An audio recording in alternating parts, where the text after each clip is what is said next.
let's get on to it then. Razor Ramon versus Goldust.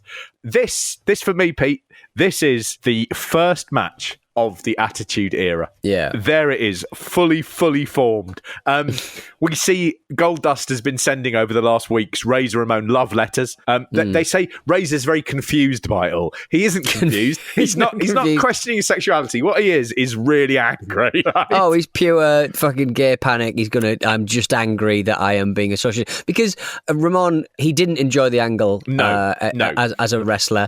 And again, if I was going to speculate, I'd say it's probably not that it's reductive and regressive, that he finds it troubling. No. He just doesn't want to be, everyone's going to think I'm a bit gay. Scott Hall had said he isn't homophobic, he said, but he just couldn't understand why this was being done as a wrestling angle on a wrestling show in the WWF. Right. And you can understand it when you see what else was going on at the time. There are no angles like this which are properly about mind games and about, desire and lust. And I mean, Goldust is the most remarkable thing. And I do think if you can say anyone kicks off the Attitude Era, it is Goldust. It is this angle, and it's the character they've been given. And in a funny way, Razor Ramon is the best person it could have happened against because he didn't like it. He didn't like it on the screen. He didn't like it off screen. And years later, he goes, I still don't like it. And that makes this a fascinating. I mean, you've got Goldust. He sends him flowers. He sends him a wig, which, Razor Ramon is just throwing on the floor in anger.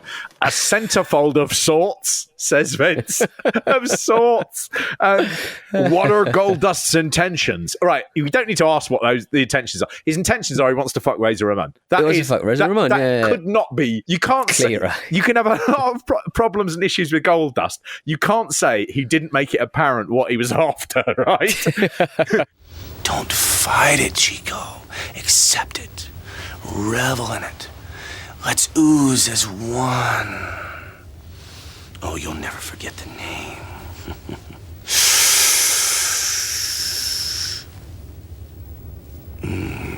Goldust. Watch out! Anything can happen here in the WWF. Vince, you've never lied. He didn't fudge the issue. He didn't hide behind semantics. It's very clear. He wanted to put his gold penis into Razor Ramon's Cuban body, right? That is it. And that was very much made clear. Now, I mean, when they showed a clip of Razor Ramon beating Goldust in the corridors backstage, which is built up to this match, I mean, Ramon really goes for it. Ramon is making it clear that he wants nothing to do with this man and he is furious about what's happened. And so what happens is he looks like he's absolutely brutally assaulting him. It is the best backstage beating that I think the WWF might ever have done. There's even a minute where the doors burst open and the two of them are actually fighting in the snow in the car park. It just couldn't be any better. Razor Ramon still angry, and who could blame him? Consider what just took place here. I don't know what. Goldust, hey, are you all right?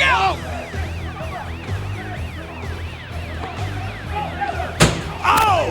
Holy shit!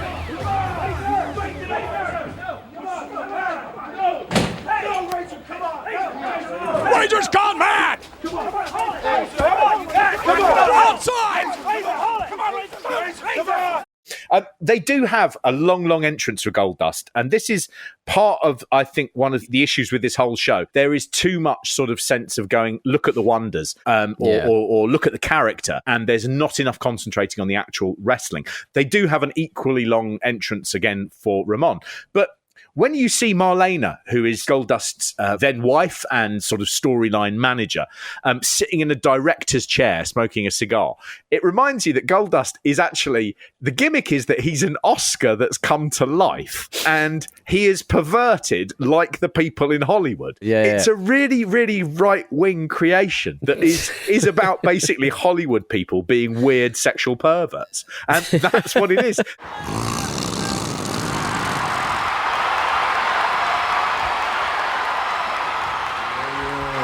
Come out and play. Warriors 1979. You, little warrior, can come in my house. Let me make it perfectly clear. What is, and whatever you're into, I don't give a shit.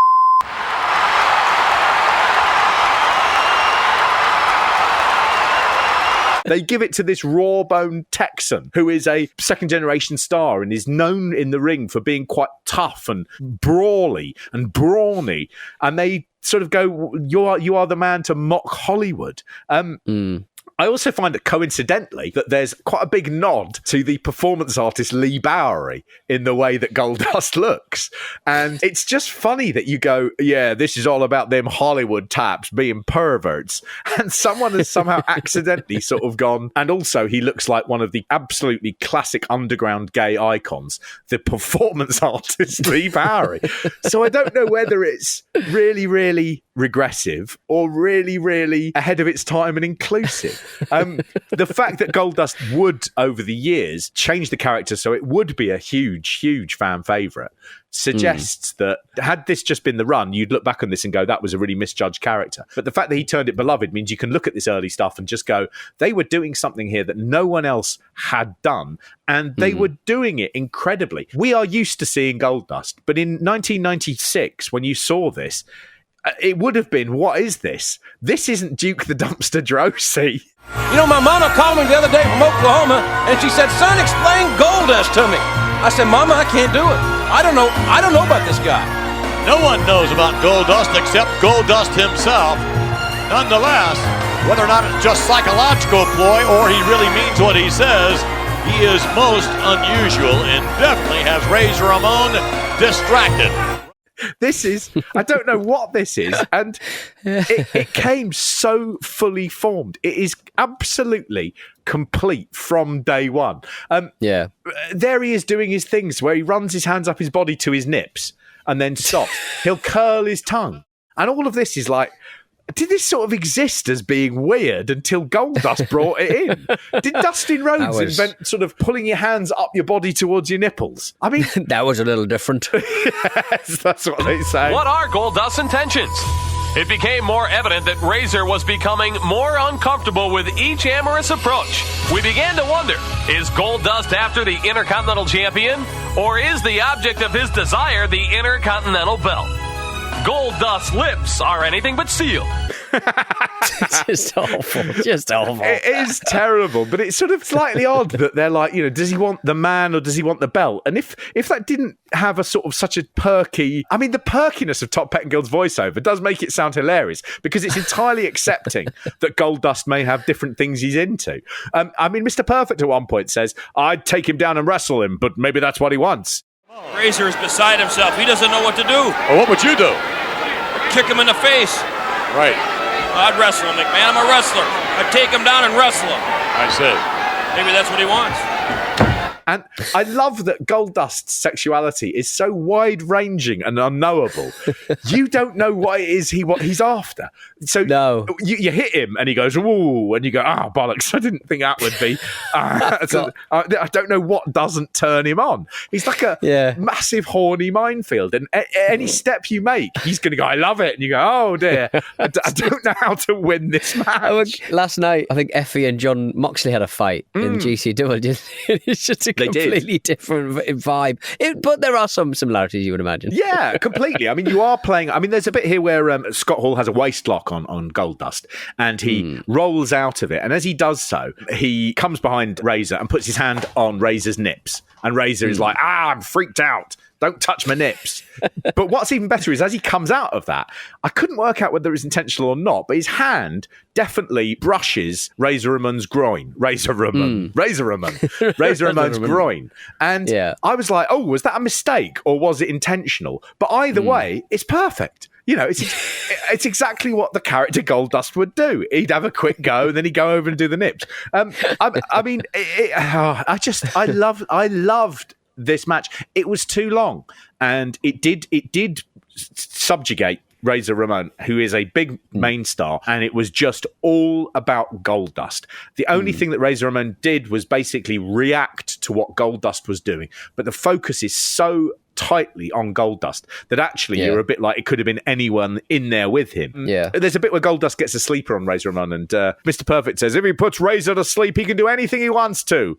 And I know from shoot interviews, a number of the wrestlers in the early 90s would happily boast about spiking people's drinks, and they would either then shave their eyebrows off, or there were some cases where women were involved, and women would be basically knocked out, and they'd be carried away by the wrestlers. And that made me think that Mr. Perfect's big thing where he's saying, he could do anything he wants. I kind of go, what? Like you guys, fucking guys do. The worst thing that Goldust could do is something that legitimately a lot of your colleagues have been reported to have done. Yeah. There were just some odd moments about it that really, I was surprised more of it wasn't people saying, this guy is disgusting.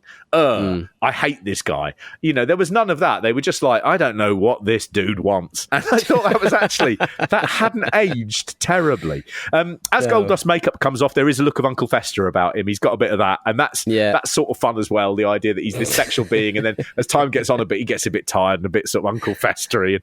And, under-eyed, but X-Pac comes in, interferes, and Goldust gets the pin and wins the belt. This whole thing, the pushing of the envelope, the emphasis not being on wrestling, but on a story and of spectacle, and going, what is that on the television? Of you not being able to take your eyes off because you're like, what's going to happen next? I mean, that for me makes sort of this match the very first match of the Attitude Era, and really Goldust the first Attitude Era wrestling performer.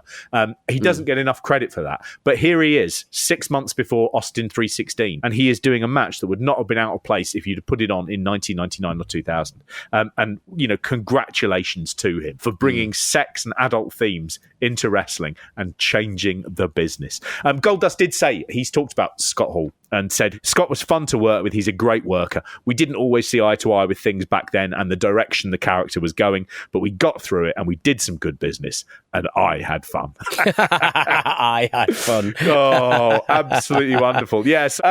We get a little promo with Diesel. Out he comes. And again, within 6 months, he will be gone from the WWF. I mean, the dead hand here of writers getting it wrong, where Diesel starts comparing himself to a 9th grader whose mum and dad have left him at home, and he's watching them go away on the driveway, and he says, and I'm like, I don't know what I'm going to do next. If I had to make an analogy, I guess it's like I'm a 9th grader. My mom and dad have finally decided to leave me at home alone. They're backing down the driveway. I don't know what I'm going to do next, but I know I'm about to have the time of my life. This guy is clearly out there having sex, all the sex in the world. He is the best looking big bloke you've ever seen in your life. He is a millionaire at this stage. He is in his physical peak. And he's going, I feel like a 7th grader. Just absolutely furious that they try and cut this stud's balls off, that they geld him.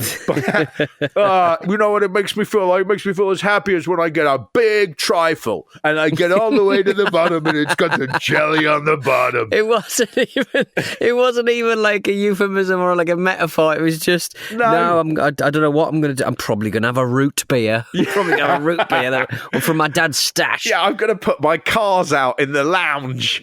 Yeah. Normally, Dad gets cross if I put the cars out in the lounge because the carpet's expensive.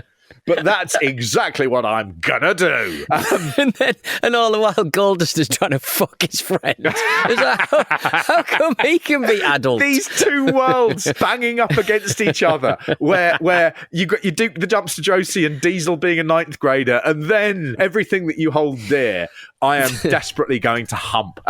Absolutely magic. A little bit where Diesel looks at his watch, and this is the first pay-per-view where we'll see Vader, who has been brought over, having finished his contract at WCW, I think done a brief tour in Japan, and he's now in the WWF, the land of the giants, and you know he's going to thrive. Diesel says, so everybody's saying about Vader. He says, I just looked at my watch. Doesn't look like Vader time to me. looks like Big Daddy Cool time. Yeah, nice one. Every wrestler could have said that. Imagine if they just all did it. Yeah, actually, it's not. So you think you're the champion, do you? Well, I'm the champion. Nice one. Yeah, I know you are, but what am I? Oh, God. Stop making Diesel an 11-year-old boy. He is not. He is the furthest thing from an 11-year-old boy. Sorry. And as he says that, when it comes back, Vince goes, ah! And it's one of the great, I don't know what we're doing anymore laughs, where he's like, if I just pretend everything's working, maybe it'll be fine.